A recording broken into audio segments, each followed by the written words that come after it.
A new report from the ACLU of West Virginia and Dragline is raising questions about a major immigration enforcement operation that took place in the Mountain State earlier this year. Our Chase Campbell has the details on the report.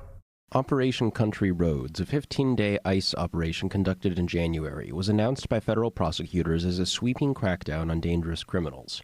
The press release announcing the operation from Southern District of West Virginia U.S. Attorney Moore Capito highlighted child sex abuse and child endangerment as central concerns, but an analysis of ICE's own records tells a different story. The data cited in a report from the West Virginia ACLU and Dragline show 0 convictions for either offense among those detained in West Virginia. According to the report, most of the people arrested during the operation had no criminal record at all, as ACLU reporter Kyle Vass notes. The biggest and foremost fact that we found in our report was that 3/4 of the people who were arrested during Operation Country Roads had no criminal record. They didn't even have pending charges. They didn't have anything. About 10% of the people who were arrested had prior convictions, mostly for misdemeanors and nonviolent offenses. The overwhelming majority of those only had misdemeanor DUI as their most serious charge, a far cry from violent offenders. The U.S. Attorney's Office also claimed 650 arrests throughout the state. The report found that 63 of those arrests actually occurred in Pennsylvania, in Pittsburgh, York, and Philadelphia, but were counted toward West Virginia's total anyway.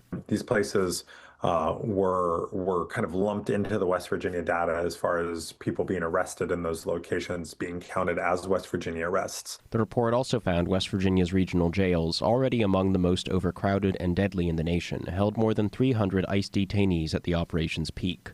The state's contract with ICE only called for 48 beds. The report says holding so many people was lucrative for West Virginia's Division of Corrections and Rehabilitation, which was paid $90 per day per inmate. DCR, by my estimations, based on the people that have been detained under Trump so far in West Virginia, made about $1.5 million off of the federal government. The report found that 52 people who had previously been arrested by ICE and let go under parole or another form of legal release were picked up again and, in 40 cases, deported.